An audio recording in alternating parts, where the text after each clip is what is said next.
detail of the trade. I remember it quite vividly because I was like, whoa, I actually got a good trade. Because usually I do really bad. Like this morning, I did really bad. So Rite Aid, about 8 a.m. on June 24th, I'm browsing the web. I'm like, hey, what's going on in the world of stocks? Come across Rite Aid. I see Rite Aid had exceptional earnings and the stock is up pre-market. I'm like, okay, let me figure it out. Pull it up on TD Ameritrade. I see this pattern. I see earnings over here, and then we have something over here, and then we have this. So right now, this information isn't here. It's only this, right? So I connect these two peaks, make a trend line. Also, this one standard deviation on the 1 day is basically a trend line. So I felt, we got a little pattern here going on, right? So we got some rising support, and we have a descending resistance, and this is on a very large time frame. Also, this connected 3 times. I've had 1, 2, 3, almost 4. But for the most part, like, you need 2 points to make a line. But if you have 3 points, it makes it, the more points that touch the line, the more valid the line becomes. 3 points, beautiful. Now I identified that this line right here, if it breaks above this line, it's probably going to take off because it would be breaking out of a pattern or a resistance, and people would be looking to short it at certain levels. They'd be looking to either get out and try to buy it to get out of their short position, stuff like that. So I thought, is today the day that this is going to break out of this, like, what is this, a 180-day pattern? And I said, well, good earnings, good news. It's already up very high pre-market. This rising support is going with it, so something's got to give. So I knew on this day I could have either made money, or at most I would lose like 14%, right? But that's I'm not gonna lose 14%. I'm getting out of that way before that. But anyway, that's why I figured that today's the day that the probability something happens in the positive or negative direction is very high. I decided to take the positive direction because I don't short stocks mainly, but also because I thought we had good news and this pattern is gonna break out because short sellers want to get out. Let's move down to a shorter time frame. Let's actually move to 5-day. Let's go to exactly what I was looking at on this day. 7 o'clock breaks out. This thing jumps up like 6-7%, and it's kind of hard to see this. Here we are, 840, 850, 855. I noticed it pokes above this like trend line that I made, and I was like, oh, maybe I missed it. Blah blah blah. Then here we have market open at 9:45. This thing jumps up and then jumps back down. I'm gonna censor out the quantity of like the trades that I have. I'll put in the buy points that I have just so you guys trust me. Anyway, here we are. 9:30 breaks out. I didn't buy it at 9:30. I bought it maybe 9:33. I was like, you know what? This thing might break above. I'm getting it. Did a very small position because I had a feeling that I wasn't too confident that it was gonna break above. Like I need more confidence, right? Took a small position because if this thing ripped, I wanted to be in it. This 5-minute candle showed me that it was pretty uncertain. A lot of big buying wicks and a lot of selling wicks. Not sure. Next candle, I buy some more. I'm looking at this, I think at the 1 minute at the time, but I keep going back to the 5 and 1 because the 1 minute candle is just too much information. It's just too much pressure, and I'm like, I don't like it. 5-minute candle, I'm a little more relaxed. I can think about my decisions, Anyway, I pick up a larger position at the 5-minute candle. I realized it got slapped down, and then I realized it's holding above. So we're about 13 minutes in the trade, and I realized that this is still holding up. However, look at this selling wick. We got 3 selling wicks to the downside. It still was getting held above this support, or very near the support. So despite it breaking above, and here's the thing, there's a lot going on in my head right now, and also with the time, but the main thing to think about is these are people just selling. These could also be short sellers. This could be anything really, but these are people that are selling. Right here, people that are buying.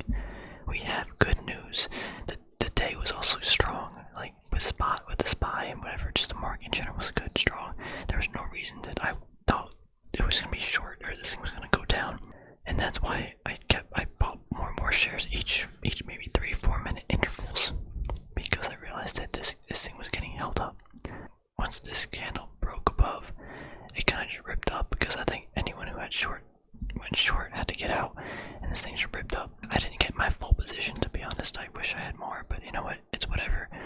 I got it. We got a good trade. So my average, maybe, I'm gonna assume it's this line, right? And I got out at 15.51. So it was about a 6.5% trade, right? So right here, I thought about getting out. I was like, how far is it gonna rip? I don't know, but I'm gonna stay in, see what happens. This wick was a little annoying because it's just scary. Like when you're like 2% down on a candle, that's a lot of money that you could have had, you know. Then it rips up again, but I noticed again. Sorry, I keep saying again. It hit this previous resistance from the last candle and it broke above. Eventually, I noticed it's at a really large wick, and I thought that would have been it, right? So we have one big move up, we have another big move up, another big move. I wasn't anticipating another slightly big move, but that's why I got out here, was because 3 is kind of like the magic number, right? I made money. If I lost money on this trade, I was up like 6.5%. I was like, I am dumb. I'm getting out. I'm happy. My job isn't to make the most money. It's just to make money. So I made money. I was happy. So it does rip up another like 2.5%. So I could have made a lot more. And then it actually fell right throughout the day. And then it continued to rip a little higher, a little higher. But for the most part, I captured a pretty large percentage of the move. Not in the pre-market hours. Now, this is where it gets interesting, because the next day it falls 8-9% from its like previous high, but then it goes right back way past, and then it goes all the way up here. So if I mean this is just a what if scenario. If I held my shares at right this line, held it for like another day, I could have made like 3 times the amount of money.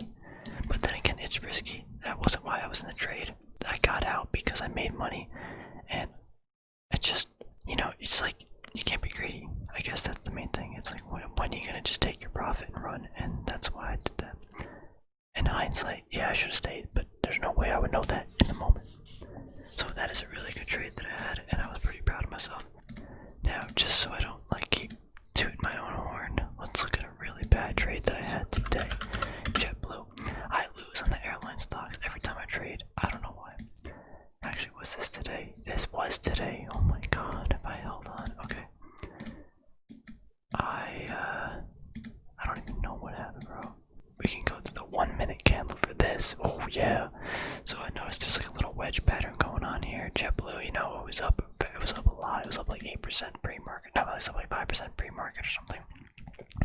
I was like, oh, maybe looking for data to get at, or data breakout.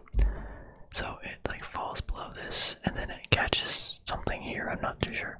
Bounces up. I start picking up some shares here and here, and you know, get a little gain, and then it starts falling back. I was like, oh, okay, I don't know.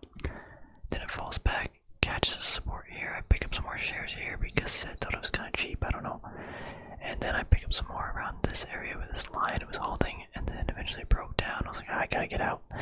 So the loss was pretty large. I'm gonna assume like here, I think it was like a 2%, 3% loss. Maybe more. It's gotta be more than that. No, I'm like up here. It's probably a 2.5% loss.